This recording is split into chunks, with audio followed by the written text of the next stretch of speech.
She stumbled with a tray in a room full of killers and accidentally called the most dangerous man in New York baby. Every eye in the room locked on her. Every muscle froze. The silence stretched like a held breath before Adrian's gaze sliced through her fear. That one word became the spark that lit a chain of events no law school could have prepared her for. Let us open the case file of Clara Hayes, a woman who one dangerous slip of the tongue, calling a man like Adrian Vercetti baby, in a room full of killers, should have ended with her dead on the floor. Instead, he smiled. To understand why that single word changed her life, we have to go back to the night. Her desperation became louder than her fear. Picture Mount Sinai Hospital under tired yellow lights, Clara alone in a plastic chair, staring at a leukemia pamphlet she had already read too many times. Upstairs, her 7-year-old niece was fighting to stay alive. In Clara's pocket was a medical bill for $127,000. In her bank account, she had $247.38. When a nurse announced that visiting hours would end in 15 minutes, Clara did not move. She was already thinking, like someone who had run out of safe choices. Her law textbooks were stacked beside her, like proof of a future that suddenly felt useless. Constitutional law, evidence, procedure words that once promised a way out now looked powerless against a hospital bill. Then her phone buzzed. $500 for 6 hours of catering in Red Hook. No details, no company name, just an address and a time. Any normal night, Clara would have deleted the message and gone home. But nothing about her life was normal anymore. Desperation changes the size of danger. It makes a bad idea look like a door. Clara looked up and counted 12 water stains on the ceiling, the same nervous habit she had developed ever since Diane called at 3 in the morning with the diagnosis. Acute lymphoblastic leukemia. Cold words. Expensive words. Words that did not care how poor they were. The truth was simple and cruel.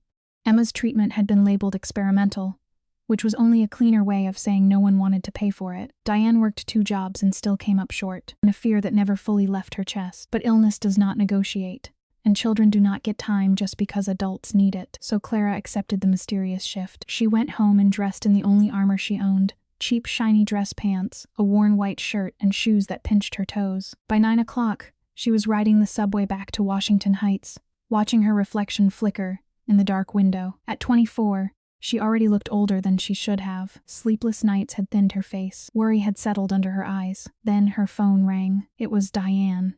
Their conversation was full of the small lies people tell when they are trying not to collapse. Clara said she had eaten. Diane pretended to believe her. Diane said Emma was having a good night. Clara pretended not to hear the tremor in her voice. They had learned this fragile dance early, after losing their parents when Clara was 18 and Diane was 22. Since then, they had survived by becoming almost painfully self-reliant. At 11:45 on Friday night, 15 minutes early, Clara stood outside a rusted door in Red Hook. Desperate people are often punctual because anxiety makes them obedient. A text told her to ask for Polly on the 3rd floor. She stepped inside and the ruined exterior gave way to a clean, heavily secured maze. Clara had just walked into a predator's territory. On the 3rd floor, she met the calm, administrative face of the operation. Polly was in his 50s, with tired eyes, an expensive watch, and the expression of a man who had seen too many frightened people come and go. He looked Clara over quickly, not with interest, but with calculation. $500 in cash, he told her, for 6 hours of silence. Keep your mouth shut, keep your eyes down. Do not ask names, do not remember faces. For a law student, it was an agreement to witness things without ever testifying. Clara thought of Emma in that hospital bed and nodded. Polly sent her to the VIP section with one instruction: stay invisible. When she pushed through the double doors, she entered a room built to announce how her power: heavy velvet, cigar smoke, low laughter, and men who had stopped believing consequences applied to them. The room was crowded with expensive suits and dangerous silences. Clara moved between tables with a tray in her hands, not to hear fragments of conversation that made her stomach tighten. Shipments, judges, union problems. A name dropped here, a warning there. Her legal training quietly arranged the pieces into shapes she did not want to recognize. Then someone said the name Adrian Vercetti, the Prince of Manhattan. Rich, feared, polished, and surrounded by stories decent people were never supposed to confirm. Clara's mind split in two. One part of her carried drinks and remembered to smile. The other part understood exactly where she was. She told herself she could survive one night, just one night. But when people bargain with monsters for the sake of survival, they rarely walk away unchanged. Then the double doors opened, and the room tightened before anyone spoke. Adrian Vercetti did not need to raise his voice to command attention. He was tall, controlled, and sharply dressed, with the kind of stillness that made other men adjust themselves without realizing it. A scar ran from his left eyebrow down toward his cheekbone, a clean line of old violence across a beautiful face. His eyes moved over the room slowly, measuring everyone in it. When they stopped on Clara, her body reacted before her mind did. She looked away. Not because she was polite, because some instincts are older than pride. She felt, with sudden certainty, that if this man chose to notice her for too long, her life would become much smaller. Once Vercetti sat at the center table, the room seemed to reorganize around him. Conversations lowered. Men leaned in. Even the smoke appeared to move more carefully, moving with her tray as if invisibility could be earned through perfect obedience. By 2 a.m, exhaustion had begun to dull her senses. Her feet ached. Her hands smelled of whiskey and lemon. Then Polly caught her by the arm and steered her toward a secured VIP room. In places like this, each closed door means a deeper layer of danger. Behind those heavy doors was a smaller space, sealed off from the rest of the club, thick with cigar smoke and decorated with real Picassos. At the head of the mahogany table sat Adrian Vercetti, waiting like he had always known she would be brought to him. Clara entered with her shoulders tight and her eyes lowered. For a few minutes, she managed to become part of the furniture. She noticed Vercetti's voice, first educated, smooth, impossible to place, as if even his accent had been chosen for effect. She kept pouring drinks. She kept breathing. Then the mistake happened. Her shoe caught on the edge of an antique rug, the glass in her hand tilted toward Vercetti's jacket. His hand shot out and caught it in midair with almost lazy precision. The room went silent. Clara's heart slammed so hard she could barely hear herself.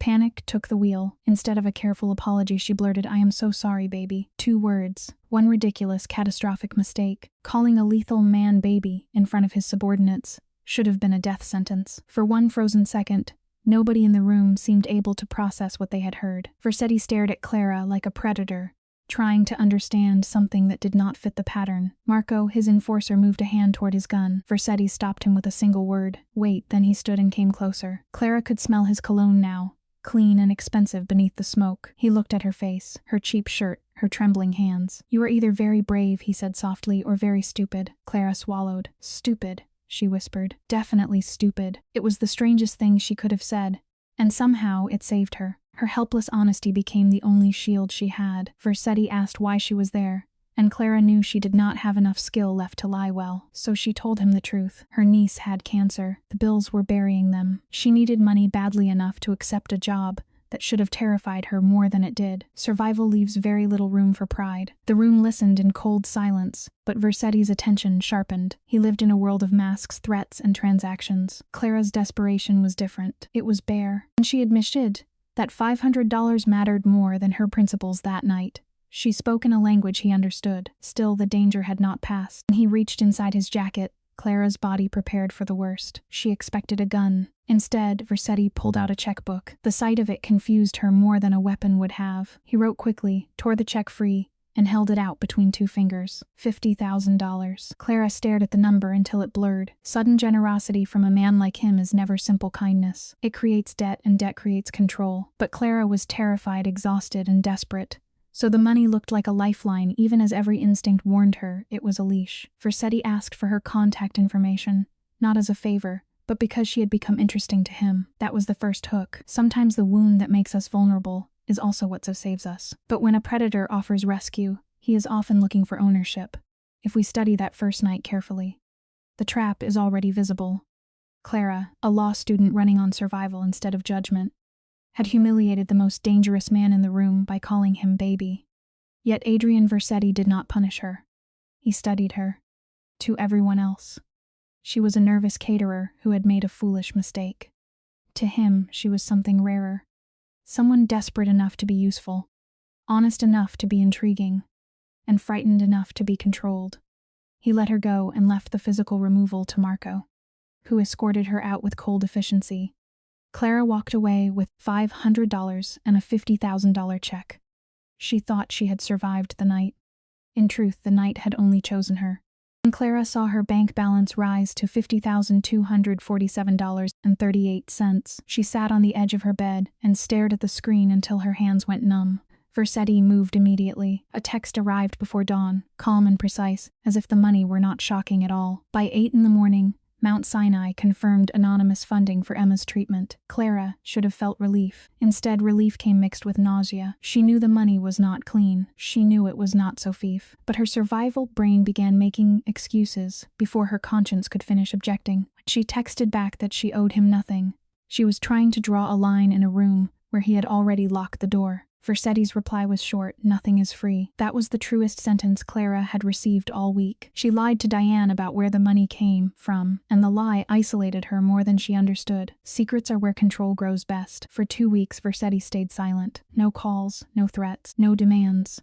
Clara almost convinced herself that maybe the danger had passed, but silence from a man like him is not mercy. It is timing. On the 15th day, a thick, expensive envelope appeared on her pillow inside her locked apartment. Clara stood in the doorway, unable to breathe. Not just an invitation to the Carmichael Gala, it was proof. No room, no lock, no private corner of her life was beyond his reach. The invitation was written like etiquette, but it read like a command. When Clara tried to refuse, Versetti revealed the rest of the trap, with the calm of a man discussing weather. He had overpaid the hospital by another $150,000, a debt so large she could not repay it. It was blackmail wearing a tailored suit. By making repayment impossible, he forced her surrender without needing to raise his voice. He did not ask for her body. Not yet he asked for obedience. He wanted her beside him at the gala, smiling, beautiful, and silent enough to be useful. A living decoration, displayed in front of people who would understand exactly what it meant to arrive on Adrian Versetti's arm. Clara searched for a choice and found only locked doors. Versetti had studied her,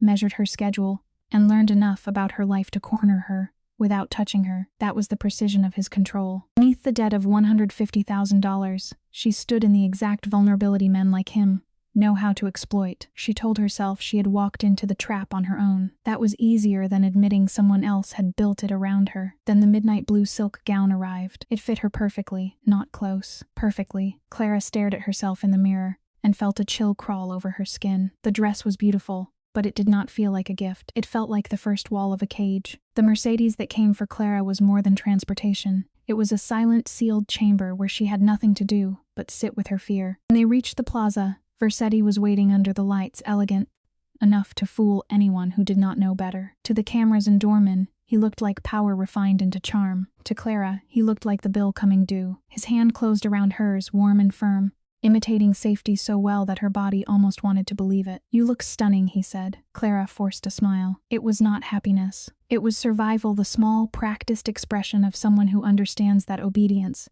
may be the safest thing left. Inside the ballroom, the hierarchy was obvious. People watched Versetti the way prey watches weather, quietly, carefully, hoping not to be noticed. His hand rested at the small of Clara's back, light enough to look affectionate and firm enough to mark possession. She tried to breathe through it. When a wealthy socialite looked her over and made a cutting remark, Clara snapped before she could stop herself. It was not just irritation. It was one last attempt to prove she was still a person, and not merely an accessory. Versetti leaned close, his voice low enough for only her to hear. "Tonight you are decoration. Expensive decoration. Do not forget that." The words landed colder than any slap. When Clara accused him of blackmail, Versetti did not deny it. He simply renamed it. "Business," he said, as if the word could clean the stain. "That is how control often works. Coercion becomes agreement, fear becomes practicality, and survival is treated like consent." Then Richard Carmichael arrived, smiling with the ease of a man who had never needed to ask the price of anything. He called Clara a companion, a word that erased her life, her mind, her ambition. Versetti corrected him smoothly. "My guest."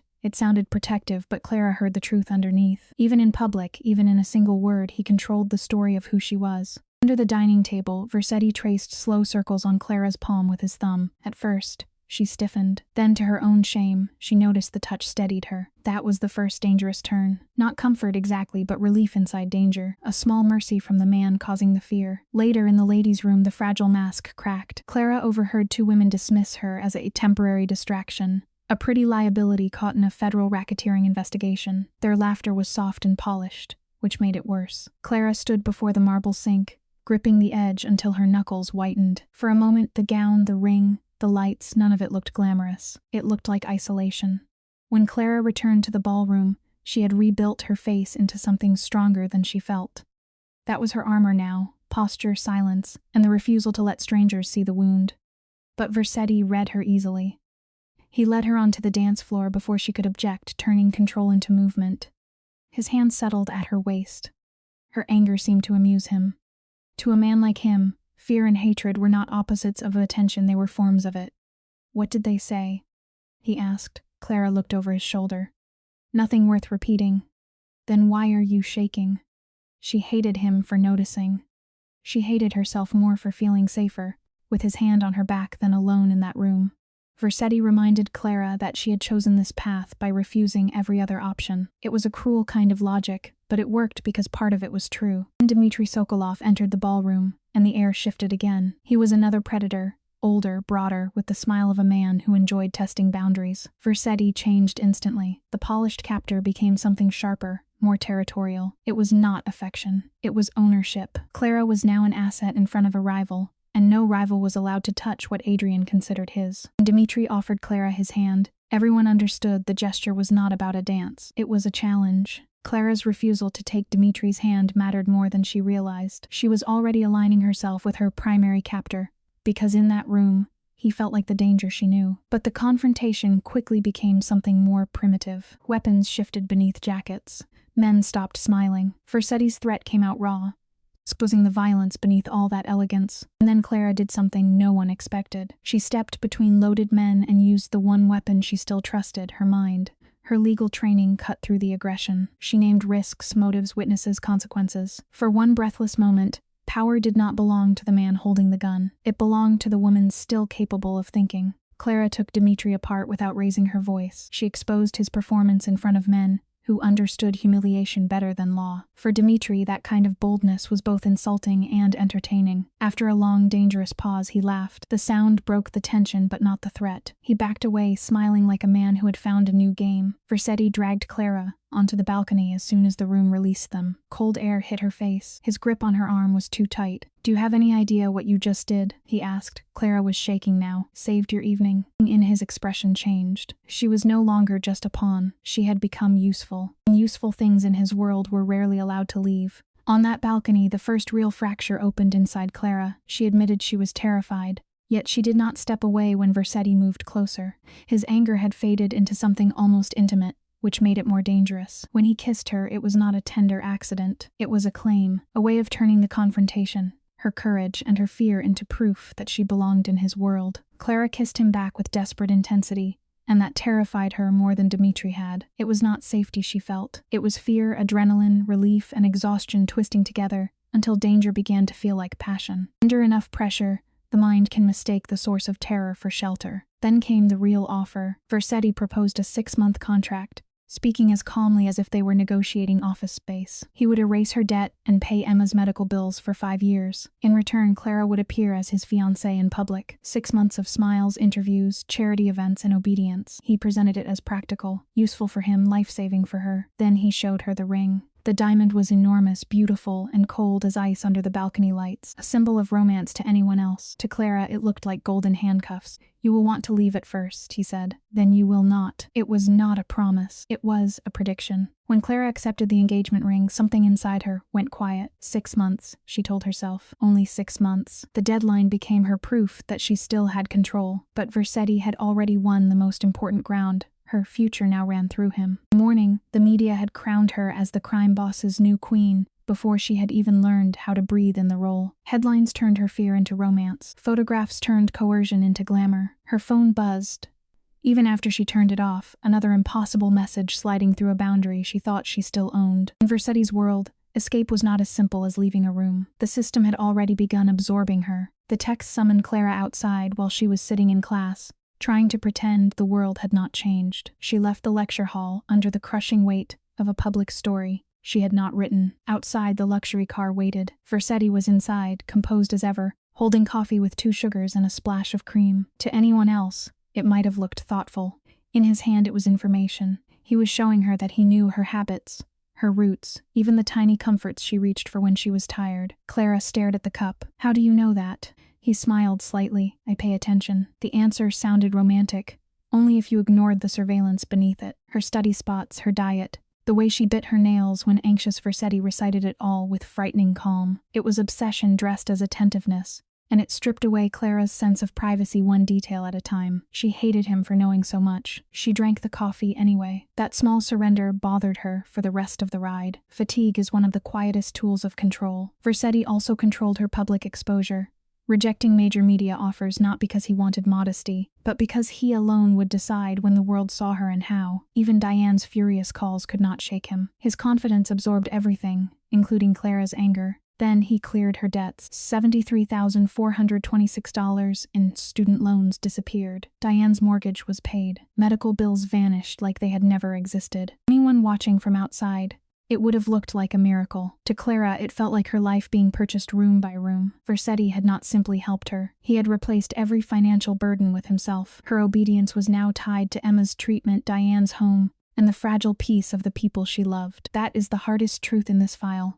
Once a predator becomes the answer to every problem, survival begins teaching the victim to protect the cage. Clara told herself she still hated him, but hate was no longer enough to keep her free. The next phase began in a high-end department store, where ordinary people were not meant to feel comfortable. Clara protested that she was being held captive. Adrian reframed it as privilege, the natural inconvenience of their engagement. He said it so smoothly that the saleswoman smiled, as if Clara were being unreasonable. Then her identity began disappearing piece by piece. Her worn coats were replaced with cashmere. Her thrifted dresses were replaced with designer gowns. Her shoes, bags, jewelry, everything became curated. When Clara refused a white silk dress, Adrian held it against her shoulder anyway. "This is what they need to see," he said. Clara looked at the mirror and saw the woman he was building. The weight of that forced transformation hit Clara when she returned home. Her roommate, Melissa, stood in the doorway, staring at the garment bags, like they were evidence from a crime scene. For a moment, even Melissa could not fully resist the glamour of Adrian's money. That frightened Clara more than judgment would have. She confessed everything: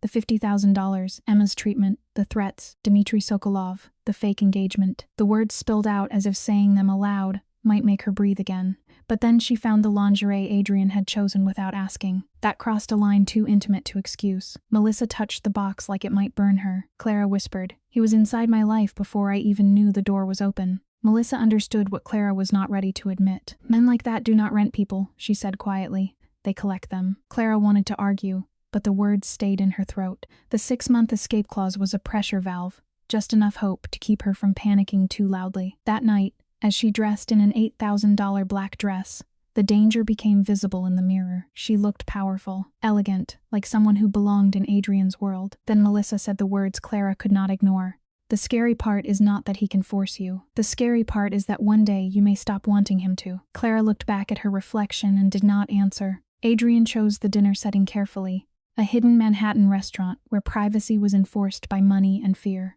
He complimented Clara when she arrived, but even praise from him felt like training. He offered her 3 honest answers, a controlled gesture meant to create the illusion of trust. Clara accepted because she needed information more than pride. She questioned him like a lawyer questioning a suspect, asking what he did, how much of it was legal, and why he needed her beside him. Adrian answered just enough to pull her deeper. Then he placed a folder on the table. Inside were photos of men, dates, payments, and threats. "Choose one question carefully," he said. Clara realized dinner had become an initiation. When Clara asked why he had chosen her, Adrian did not dress the answer in romance. "Because you had no real choice," he said. The honesty struck harder than a lie. That was the center of his control. Vulnerability made people easier to move. When she asked if he had killed people, the silence between them changed. Then he said yes. No apology, no trembling confession, just yes. Clara felt the floor tilt beneath her. Adrian leaned closer and told her fear was useful because it kept her alive. Clara pushed back from the table, ready to leave. But before she reached the door,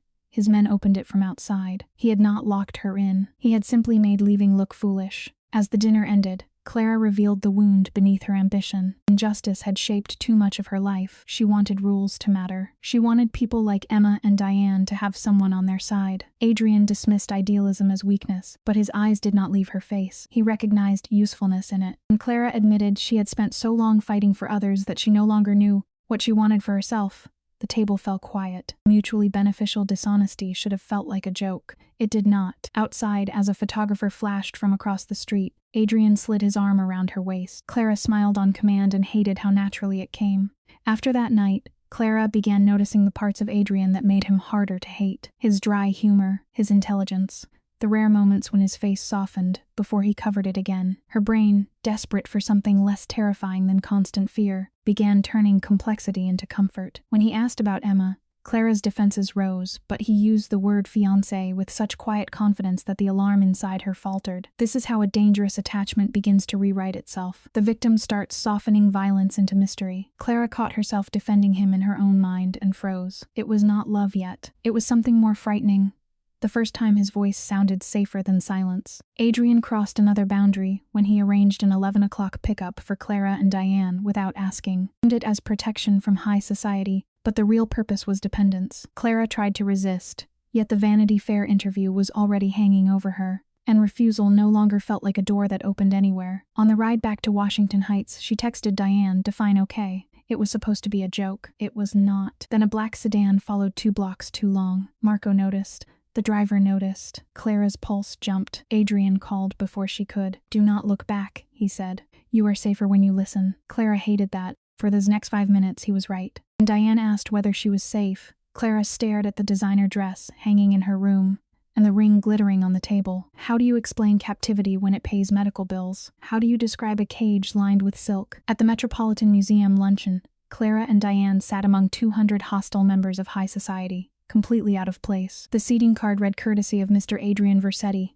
marking Clara as his before anyone spoke to her. And Jennifer Westbrook began her passive, aggressive questioning, smiling sweetly while cutting deep. Diane reached for Clara's hand under the table. Clara squeezed back, but her eyes stayed on Jennifer. She was tired of being carved up politely. Faced with Westbrook's interrogation, Clara reached for the sharpest tools law school had given her. She did not shrink. She calmly exposed the conditional kindness of the elite, the way charity became theater when the poor were not allowed to speak back. Then, to her own surprise, she compared their hypocrisy to Adrian's open transactionality.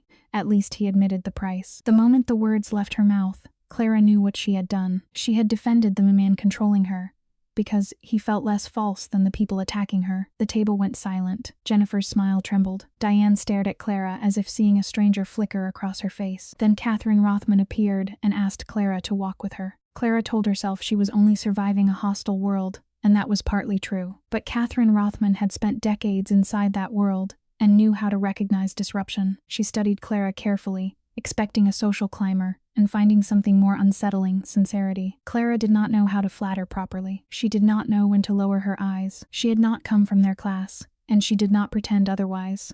That made her dangerous. Catherine warned her that the women in that room would come for her. "They will not attack Adrian," Catherine said. "They will attack what he appears to love." When the luncheon ended, Clara sat in the car with Diane and felt the first true cost of being displayed. Diane's sacrifice shaped everything. She had given her body, time, sleep, and future to keep Emma alive, and Clara had taken the debt of that love onto herself. But the cost of saving Emma was becoming Clara's slow surrender to Adrian. His next messages were almost gentle, which made them worse. He praised her performance at the luncheon, then immediately scheduled another meeting, giving her no time to recover. The meeting took place in a skeletal penthouse in Tribeca, a vast unfinished space overlooking the sea like it already belonged to him. On the unfinished marble counter lay a set of keys and a security badge printed with Clara's name. She had not agreed to move. The badge had been made anyway. Adrian did not negotiate. He dictated and called it logic. He used Clara's poverty against her, mocking her small apartment as unsafe, temporary, and beneath the woman she was pretending to become. Every word weakened her dignity a little more, and she protested that she had no freedom. His answer was cold because it was close to true. She had very little left to bargain with. Then he used the strongest lever of all, Emma's treatment. The threat did not need to be spoken directly. It sat between them anyway. Clara looked out over the indifferent city and finally voiced what terrified her most. "What if I become someone I do not recognize?" Adrian came up behind her and said, "Then become someone who survives." That sentence should have comforted her. Instead, it settled inside her like a warning. When Adrian promised to protect her, it was not simple kindness. It was another knot in the bond. Then he said, "You are mine," with the certainty of a man naming something he owned. Clara should have run from the prison he was building. Instead, she began explaining it to herself. Over the next week, watched constantly by his security network, she tried to keep a thin layer of normal life intact. She went to class. She spoke to Melissa. She answered Diane with half-truths. Then one afternoon, she saw Marco across the street from campus and felt relief before anger. That frightened her more than the surveillance itself. By Friday, the move was complete. Clara watched Washington Heights fall away behind her through the car window and felt as though someone had quietly closed a chapter of her life without asking. The Tribeca penthouse was designed to overwhelm. Glass, stone, art, silence. Her old belongings looked small there, almost embarrassed to exist inside Adrian's empire. When he gave her a key, it looked like autonomy. But freedom that requires armed escort is not freedom. It is supervised captivity. Later, in the kitchen, Adrian appeared without his suit jacket, sleeves rolled up, cooking a dish from his childhood. The sight disarmed her. Monsters are easiest to resist when they look like monsters. Adrian understood that softness could be more dangerous than force. Dinner should not have felt normal, but parts of it did. Adrian spoke of philosophy books, chess games he claimed to play badly, and a childhood shaped by a father who treated weakness like a disease. These details were carefully chosen, but Clara wanted to believe them anyway. Small human touches formed a seductive mask over the violence she knew existed beneath. He admitted that deaths had been ordered in his name, though he kept himself physically distant from the acts. Then the power flickered. Clara flinched hard enough to drop her fork. Adrian moved before Marco did, placing himself between her and the dark hallway. The lights returned. Nothing had happened, but Clara's body had already learned where to run. For the Vanity Fair profile, Adrian demanded a full performance. Clara had to appear happy, grounded, and in love. When she said she would try, he corrected her, without looking up. Do not try. Do it. Then he took her hand not roughly, but with just enough pressure to remind her who controlled the scene. Over the quiet weekend in his museum-like penthouse, Clara grew strangely numb. The rooms around her were beautiful, sterile, and controlled, reflecting a state she was afraid to name. On the balcony, she asked whether he regretted the violence that had made him powerful. He asked why she needed him to regret it. Clara had no answer that did not expose how badly she still wanted him to be redeemable. Adrian's answer was calm enough to sound reasonable. He spoke of his father, loyalty, inheritance, and the cost of leaving a bloody empire behind. He framed his refusal to walk away not as moral failure but as duty. Clara wanted to argue. Instead, she stood there in borrowed luxury, unable to find the part of herself that once would have known exactly what to say. Adrian told her she belonged in his dark world and would survive it.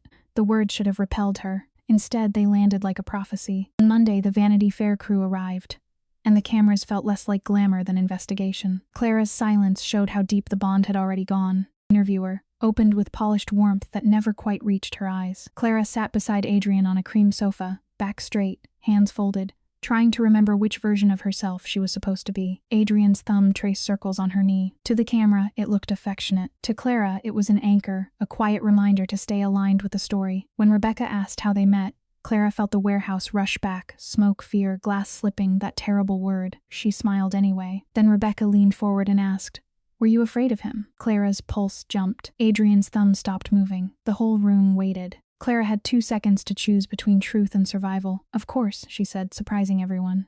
Then she softened the blade. "Powerful people are frightening when you do not understand them." Adrian's thumb began moving again, slow and approving. When Rebecca asked why Clara had agreed to this life, the answer came out before she could polish it. "He saw me." In her mind, the hospital bills, the warehouse, and the money were no longer only coercion. They had become proof of recognition. During the photo shoot, Clara drifted outside herself. She watched her own reflection smile in a mirror, and barely recognized the woman looking back. The lie had not become true, but it had become performable. When the cameras left, the penthouse became quiet in a way that felt too intimate. Adrian told Clara she had been the only living person in a room full of corpses the night they met. The words should have sounded manipulative, but they reached a place in her that was starved for validation. He made her survival sound like something worthy of admiration. Clara's body reacted before her mind could defend itself. Her chest tightened, her throat burned. "Do not make this real," she whispered. She was trying to hold on to the last boundary between performance and truth. Adrian did not touch her at first. He only said, "You made it real the moment you stopped running." Clara hated that the words hurt because they felt partly true. Then the physical boundary collapsed. Adrian touched her face, and Clara's careful arguments fell apart under the intimacy of the moment. The kiss was not freedom. It was the tightening of the collar. Yet Clara leaned into it because her body had begun confusing intensity with safety. When her phone rang, pulling her back toward her old life, she felt irritation before relief. That mattered. "Give me the phone, Sophia." She was beginning to protect the bond with the man controlling her from the people who might have helped her escape it. But reality forced its way in through the television. Breaking news. A body in Brooklyn. Dmitry Sokolov had been executed, and security footage showed Clara's blue gown near the wrong exit at the gala. Dmitry's death changed the room. Clara felt immediate guilt, as if her small act of defiance at the gala had somehow set the violence in motion. Trauma does that. It makes chaos feel less terrifying by giving the victim something to blame, even if the blame is false. Adrian moved at once into protector mode. He told her to pack and leave. The order should have brought relief. Instead, it triggered panic. Then the elevator chimed outside the penthouse. Everyone froze. Marco drew his weapon. Adrian pushed Clara behind him before the doors opened. It was only Luca, pale and breathless, but the moment had done its work. Clara had felt safest standing behind the man who had trapped her. When Adrian gripped Clara's shoulders and ordered her to run, he was doing what men like him often do, taking control and calling it protection. Clara threw his own language back at him. If she was his, then he did not get to send her away like furniture. The words shocked both of them. She demanded that he teach her how to survive, not realizing she was giving up another piece of herself. Then Luca entered with news that Dimitri's men had been framed for the execution. Clara's legal mind seized on the question beneath the violence. Who benefited from a war? She grabbed a marker and wrote names across the glass wall. Adrian watched her map enemies like evidence. For the first time, he did not interrupt. Clara's question earned Adrian's approval, and that approval landed harder than it should have. He then confined her to the penthouse under Marco's watch, calling it protection. The word had begun to lose meaning. When Adrian announced he would meet with the Bratva, his hand on her face became another quiet anchor. He reminded her that the contract still promised eventual freedom, but the promise only made her present dependence more obvious. Clara begged him not to go. The sound of her own voice frightened her. She was not pleading for safety from him anymore. She was pleading for his safety. Before he left, she pressed a folded legal note into his palm. "If they mention this company," she said, "they are lying." Clara paced the penthouse like a trapped animal. Marco stood near the door, both guard and jailer silent enough to make the walls feel thicker. When Diane called, her voice carried a thread back to Clara's old reality. For a few minutes, Clara tried to hold herself together. Then she broke. She confessed that she thought she was falling in love with Adrian. Diane went silent. And she said, "Clara, love should not sound like fear." Clara looked toward Marco, toward the locked elevator, toward the city Adrian controlled from above. She wanted to deny it. Instead, she whispered, "I know." And still, when the elevator finally opened near midnight, she ran toward Adrian before she checked if he was bleeding. Adrian returned with split knuckles and dried blood on his shirt. Clara's first reaction was not fear. It was relief. That was the pivot. Violence had begun to feel normal, while his presence felt like safety. Adrian spoke of winning a brutal fight with chilling pride, yet Clara did not recoil. She took a cloth, cleaned his hands, and wrapped his knuckles. Then she saw a familiar cufflink in his pocket, silver with the Calabrese crest. "Evidence?" she asked. Adrian looked at her, waiting to see which Clara would answer. The old Clara would have told him to turn it in. The new one closed his fist around it and said, "Hide it somewhere they will never search." The sentence stunned her after it left her mouth. For a moment, Clara saw herself clearly, a law student telling a criminal how to bury evidence. Adrian saw it too. His expression softened, not with innocence, but with recognition. Clara's boundaries dissolved almost completely that night. No longer imagine life without him.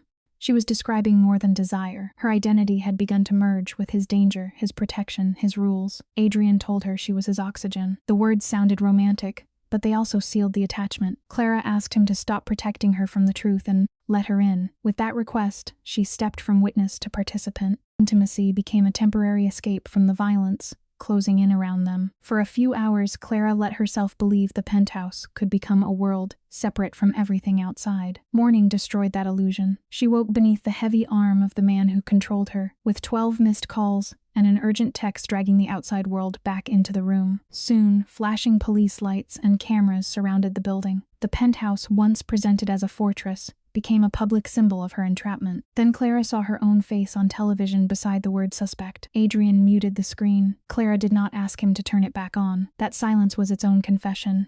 Security footage placed Clara Hayes near the scene of Dmitry Sokolov's disappearance. When the media began airing it, panic hit her so hard she could barely stand. Adrian seized that vulnerability at once. Federal agents buzzed the intercom downstairs, and instead of calming her, he narrowed her world. Russians, agents, reporters, enemies, everyone wanted to destroy her, he said. Everyone but him. He gripped her shoulders and demanded silence. "Do not believe them," he told her. "Believe me." In that moment, he positioned himself as her only possible rescue, and forced her to choose blind trust over self-preservation. Clara looked at the door, then at him, and felt the choice collapse. Her whispered answer, "Yes, I trust you," was not the answer of a free woman. It was the answer of a mind trying to survive attachment to danger. Within 20 minutes, 3 expensive attorneys arrived. Patricia Valdez, a cold and precise legal strategist in her 50s, took control immediately. She treated Clara's innocence as secondary. The strategy was silence. Do not explain. Do not volunteer. Do not react. Clara's voice disappeared from her own defense before she even reached the lobby. Adrian was ordered to stay hidden, not because he lacked power, but because the visible truth of her dependence would damage the story. Before Clara entered the elevator, Patricia took her phone and deleted 3 messages without asking. In the lobby, agents Morrison and Park began carefully. They appealed to Clara's identity as a law student, hoping to reach the part of her that still believed in the system. They offered her a familiar split, prosecution on one side, immunity on the other. For a moment, Clara nearly broke. Then Morrison slid a photograph across the table. It showed Adrian's hand on her back at the gala, guiding her away from a hallway where Dimitri was last seen alive. "This is not love," Morrison said. Patricia's hand closed around Clara's arm, a silent command. Clara stared at the photo and repeated the prepared answer. She chose the quiet safety of the cage over the terrifying freedom of truth. The agent's final warning followed Clara upstairs like smoke. The man protecting her might also be the man trapping her. Back in the penthouse, the strain showed on Adrian. Under the threat of exposure, he looked older, almost human, and that vulnerability pulled at Clara more effectively than anger ever could. Patricia advised extreme caution, which meant Clara would be cut off further from the outside world. Isolation is dangerous because it leaves the victim dependent on the person controlling her. Then Adrian apologized for putting her in danger. It seemed humble, but it worked in his favor. Clara nearly asked whether he had killed Dimitri. Instead, she asked, "What do you need me to say next?" Adrian offered Clara an exit he already knew she could not take. "Leave tonight," he said. "I will make sure Emma is cared for." It sounded like freedom, but it was also a test. In relationships built on control, the victim's refusal becomes proof of devotion. Clara told him she chose him, even if it destroyed her. The sentence should have frightened her more than it did. Over the next 3 weeks, her support systems began to wither. At school, whispers followed her into lecture halls. Friends stopped sitting beside her. When a professor suggested she take leave, Clara refused. Then one student called her Mafia princess under his breath. Clara turned and said, "Say it louder." The hallway went silent. The surveillance worked. Clara became increasingly paranoid, checking windows, mirrors, elevators, and unfamiliar faces. Her world shrank to the penthouse walls. Meanwhile, Adrian withdrew into his criminal network, leaving her emotionally stranded in the very place he claimed was safest. That is one of the cruelest parts of a trauma bond. Once the captor secures control, the illusion of intimacy can vanish, leaving only dependence. Clara lay awake in a silent bed, listening to the city below and feeling the cold truth of her isolation. On the 19th day, she entered the study and found men discussing a shipment route. Adrian stopped speaking. The room treated her like a stranger. That hurt more than she expected. Clara retreated to her room, realizing she had traded one cage for another. The financial cage was gone, but the psychological one had stronger walls. When Adrian followed, his mask of control had begun to slip. To a frightened mind, that vulnerability was deeply disarming. Clara demanded partnership. She demanded truth. He answered with the one confession he could not polish. She was the one thing he could not afford to lose. It sounded like love, and perhaps part of it was, but it was also a heavy emotional debt placed in her hands. Clara looked at him and said, "Then stop treating me like something breakable." Adrian answered, "I break everything I cannot control." Neither of them moved after that. Adrian finally revealed that a traitor had been working with the Jersey-based Calabrese's family. Clara suggested using the justice system because some stubborn part of her still wanted law to be enough. Adrian dismissed the idea almost gently, forcing her to face the rules of his world. He gave her a false choice: accept the executions that kept them alive, or run to the FBI and watch everything burn. The ultimatum shattered what remained of her old defenses. Then he placed 2 files on the desk, one for legal exposure, one for violent retaliation. "Choose which world you believe in," he said. Clara reached for the legal file first. Then, after a long silence, she opened the other one too. Clara's shift from captive to participant began quietly, almost logically. She offered her legal knowledge to build a case against the Calabrese family. On paper, she told herself it was strategy, a way to avoid more blood, a way to create leverage. But every neat file and structured note moved her further from the woman who once believed justice had clean lines. Adrian warned that she would regret it, and for once, the warning was honest. Still, he let her continue. He used her mind because she gave it to him willingly now. When Luca brought the evidence, Clara redrafted the timeline herself and removed one piece that could expose Adrian. Her hand shook, but she did not put it back. Vincent Russo became the first name Clara could not forget. Ambitious enough to betray Adrian, but not strong enough to survive the consequences. For 8 years, he had lived under Adrian's protection, his mortgage and status held up by the organization. Independence, and that promise became his fatal mistake. Clara's analysis of the financial records showed wire transfers totaling nearly $200,000. 2 days before Dimitri's execution, surveillance caught Russo meeting Angelo Marchetti. It was not simple greed, it was organized betrayal. When Clara found a payment routed through a children's charity, she closed her eyes. Even the clean things were dirty here. Clara avoided the violence directly when Vincent was brought in for questioning. She stayed in another room, listening to muffled voices and pretending the closed door protected her from the truth. It did not. And Vincent looked straight at her as he was dragged past, "You're not one of them," he said. The words struck harder than a scream.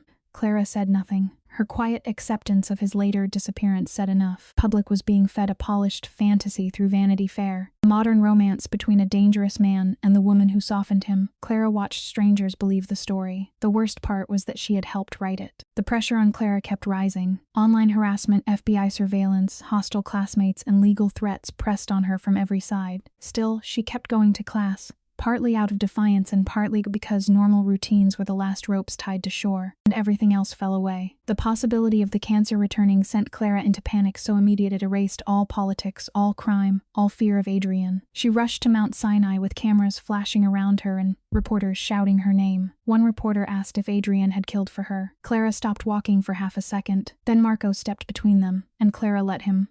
The hospital waiting room became another place where the bond deepened. The doctor said Emma's fever was only an infection. Clara collapsed into Adrian's arms before she could stop herself. Relief flooded her body in his presence, and her exhausted mind recorded the moment as safety. He was there. He was steady.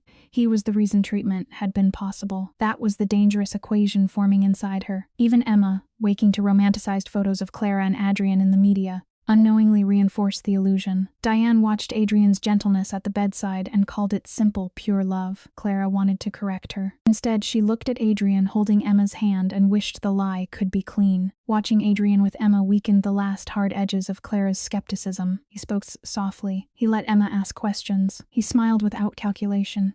Or at least Clara wanted to believe he did. She admitted to herself that she was past the point where easy escape made sense. That is one of trauma's greatest dangers. Once we accept a toxic reality, we begin losing the map back to who we were before it. When they returned to the penthouse, the fragile sense of sanctuary broke almost immediately. Clara woke to find Adrian and Luca studying building schematics, preparing for retaliation from the Calabresi family. On the table was a photo of the hospital entrance. Clara understood at once. The enemy knew where Emma was. The physical threat arrived 48 hours later. An attempted bombing at the penthouse, helped by an insider, shattered Adrian's illusion of total control. For a man like him, a security breach was not only danger, it was humiliation. The blast did not reach the upper floors, but the walls trembled, glass cracked, and Clara hit the ground before she knew she had moved. Adrian covered her body with his own. Smoke climbed past the windows. His first instinct after that was to isolate Clara and send her to a safe house on Staten Island. Clara refused to be hidden away like property. "I am not a vase you move when the room gets dangerous," she said. Her voice shook, but she did not back down. By then their relationship had become a shared dependency, almost a shared madness. Clara echoed Adrian's language of ownership back to him,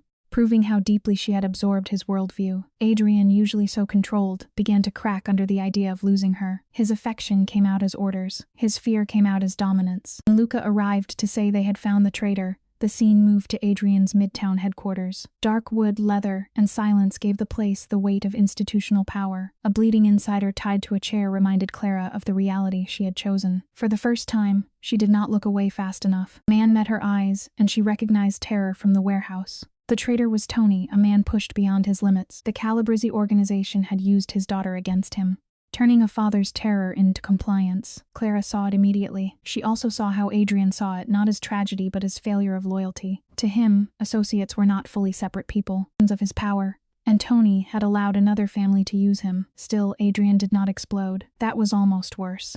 He telephoned Sophia'd. He ordered Luca to trace the location and prepare an extraction. Clara stepped closer to Tony and asked for the daughter's name. "Mia," he whispered. Clara wrote it down, in detail in a room designed to erase humanity. Adrian's threat to Tony came wrapped in a promise that punishment would wait, which made it more terrifying than immediate rage. Clara's response revealed how far she had moved. She insisted on joining the extraction in Newark and justified it as public relations strategy for the FBI investigation. She gave legal reasons, strategic reasons, practical reasons. Underneath all of them was a simpler truth.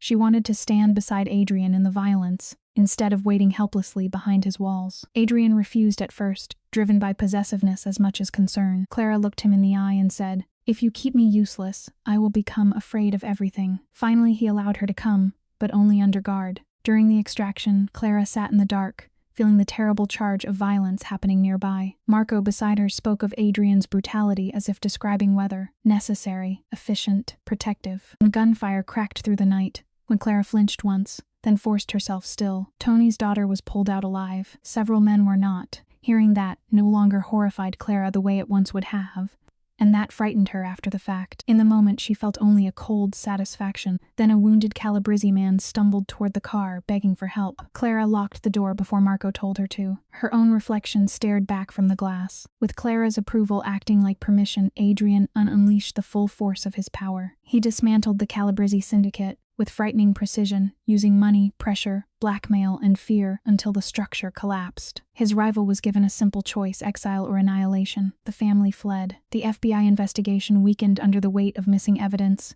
shifting witnesses, and Adrian's invisible reach. But Agent Morrison's final warning to Clara was painfully accurate. He could see the delusion she was building around herself. "You think standing beside him makes you powerful," he told her outside the courthouse. "It only means you are close enough to be buried with him." Clara walked away, but the words followed. Clara's academic success during this time showed how far her compartmentalization had gone. She could argue ethics in class, while sharing a bed with a man who ordered executions. She could study case law in the morning and review criminal strategy by night. At a secluded dinner, Adrian offered her a way out. She refused. Her confession of love came with a chilling moment of self-awareness. When Adrian suggested her feelings might be Stockholm Syndrome, she did not deny it. Knowing the name of a thing did not make it disappear. Then she added, almost bitterly, "Maybe I know exactly what this is and still choose it." Adrian looked shaken. Clara realized she had frightened him by sounding like him.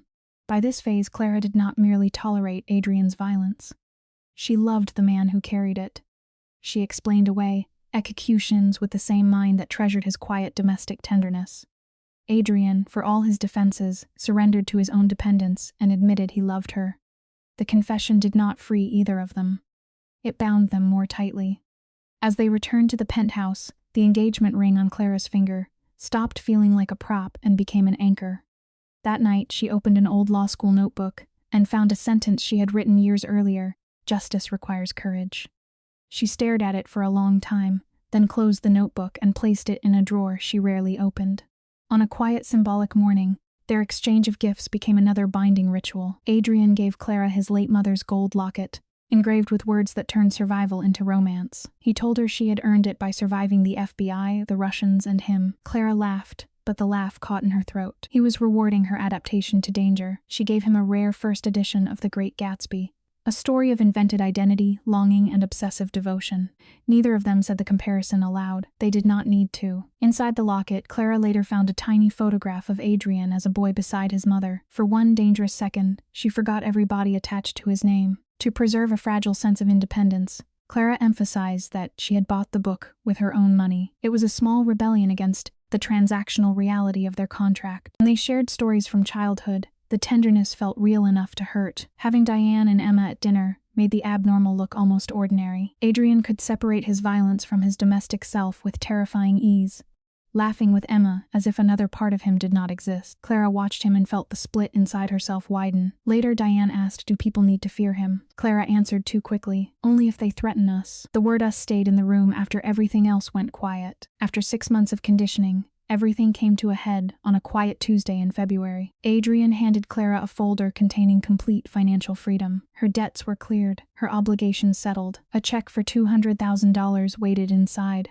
clean and legal enough to let her walk away. By giving her the ability to leave, he changed the shape of the cage. She was no longer bound only by contract. She had to choose. If she stayed, she would validate everything he had done and become his partner willingly. Clara opened the folder, touched the check, and imagined a small apartment where nobody carried a gun. Then her phone lit up with Emma's smiling photo from the hospital. Freedom suddenly looked lonely. Clara Hayes had reached the point where survival had rewritten attachment. Adrian, a kingpin with a talent for control, had carefully reshaped her reality. He framed constant danger as devotion, fear as intimacy, and captivity as protection. For 6 months, Clara had endured FBI questioning, public shame, criminal war, and the sight of Adrian's bloodied hands. Her mind, desperate for stability, began to normalize what should have remained unbearable. Clara looked at the folder, then at the man who had made the folder possible. "Would you let me go if I walked out now?" she asked. Adrian's jaw tightened. "Yes." Then, after a pause, "But I would never stop watching the door." Adrian offered her 2 futures: the folder that represented complete freedom, or a new, delicate ring. On the surface, it looked like respect. In reality, it was the final trap. He knew the bond was deep enough. By giving Clara an exit, he made her submission appear voluntary. Clara, tied to him by fear, gratitude, love, and exhaustion, rejected her freedom and said yes to a life in his shadow. From the world and protected by men with guns, removed the check and tore it in half. Adrian did not smile. He only looked at her as if he had finally seen the exact moment she became impossible to release. Before merging her life with his completely, Clara demanded full transparency. It was her attempt to regain control in a world where control had been taken from her piece by piece. Adrian understood that need and chose not to fight it. Instead, he overwhelmed her with information. He called in subordinates, opened files, displayed corporate structures beside criminal routes, legal assets beside illegal pressure points. Wealth, politics, charity, violence, everything was connected. By showing Clara everything at once, he did not free her. He pulled her further into his reality. He handed her a red folder marked Final Liabilities. Clara opened it and found names, not companies, people, living problems waiting to be solved. Clara's reaction to the body count revealed the change in her moral center. 12 direct executions should have made her recoil. Instead, she began searching for context, reasons, threats, motives. Adrian showed no remorse, framing his violence as protection, a twisted necessity. Men like him often turn brutality into service when they need someone to accept it. Clara accepted more than she wanted to admit. Then she saw Vincent Russo's name crossed out in black ink. For a second, the room swayed. She heard his voice again. "You are not one of them." Clara closed the file and said, "No more names without evidence." Adrian watched her carefully. It sounded like a limit. It was also permission. Adrian's operation survived through duality. He funded domestic violence shelters and food drives, but not out of pure empathy. Happy communities did not produce informants, he told Clara. Stability was cheaper than rebellion. Clara wanted to condemn him, yet part of her admired the efficiency. While preparing for the bar exam, she tried to hold on to legitimate law as an anchor for her identity. The irony was sharp enough to cut. Her criminal husband quizzed her on civil procedure, with patient precision, helping her succeed in the same legal system he spent his life bending. One night, she corrected his answer on jurisdiction, and he smiled. "There she is," he said. Clara did not know which version of herself he meant. As the bar exam approached, Clara's mind entered its final stage of adaptation. She took the test under crushing exhaustion, swinging between certainty that she had failed and brief flashes of almost manic confidence. Adrian gave her quiet domestic sanctuary afterward. Wine, stillness, and careful reassurance. Any threat could have. When the FBI made one final desperate search of the penthouse, they found nothing. Adrian had prepared for them long before they arrived. Clara watched the intrusion with cold, distant calm, almost numb to the law she once believed in. When an agent lifted the drawer containing her old notebook, Clara's breath stopped. He opened it, saw only class notes, and moved on. He never saw the pages she had torn out. Clara's answer to Morrison showed how completely she had rebuilt her own reality. She insisted she was not a victim because admitting victimhood would collapse the life she had chosen to survive. Later, on the balcony, she admitted to Adrian that she was becoming good at lying. He asked what she had done during the search. Clara told him about the torn pages, the missing notes, and the signed statement she had prepared in case the agents found the wrong drawer. It would have pointed suspicion toward a courier named Peter Voss, a frightened man who had only delivered packages. Adrian stared at her for a long moment. "You would have used him." Clara looked at the city and said, "You taught me to choose who survives." Adrian did not praise her right away. That silence frightened Clara more than anger would have. She had crossed a line even he had not asked her to cross. At the wedding, everything was staged to make their extreme reality look sacred and domestic. His vows were revealing. When he said, "You are mine and I am yours," it sounded mutual, but ownership still lived beneath the words. Clara's vows were even more troubling. She spoke publicly about the night. Their relationship began under threat of death, and turned that near execution into the beginning of her transformation. When she said he had spared her life, Diane lowered her eyes. Emma smiled, too young to understand. Clara heard the sentence as it left her mouth, and knew there was no innocent version of it. After the wedding, the quiet machinery of domestic control resumed, but Clara was no longer only being controlled. That was the more frightening truth. When she passed the bar in the top 10%, Adrian immediately suggested she use her legal credentials to shield his operations. To a man like him, his partner's talent was never going to remain separate from his empire. Clara heard the suggestion and felt an old version of herself recoil. Then Adrian placed her bar certificate on the wall, beside his mother's portrait. The message was silent and complete. That night, Clara opened a new legal pad and wrote 2 columns, what is legal and what can be made legal. She stared at the second column longer than the first. Adrian's casual dismissal of ethics, every conflict of interest could be managed, he said, was a way of neutralizing Clara's professional conscience. He absorbed her legal identity into his world, and nudged her toward a corporate position under his shadow. Clara's first day as an attorney revealed the split inside her. She carried a briefcase, gifted by her criminal husband, while wearing a suit she had bought with her own money, still clinging to some illusion of autonomy. By day, she argued for rules, contracts, and lawful procedure. By night, she sat beside a man who decided which rivals would disappear. Then one evening, she corrected Lucas' phrasing in a threatening letter. Everyone went quiet. Clara realized she had made the threat stronger. The true point of no return came quietly. Peter Voss, the courier she had nearly framed during the FBI search, was arrested on unrelated charges after Adrian's people planted documents in his apartment. Clara found the news article during breakfast. 28 years old, no violent record, a mother in Queens. She waited for guilt to tear through her, but only a practical thought arrived. This keeps Sophia safe. Adrian watched her from across the table. Say the word and I can undo it, he said. Clara folded the newspaper, slid it beneath her coffee cup, and shook her head.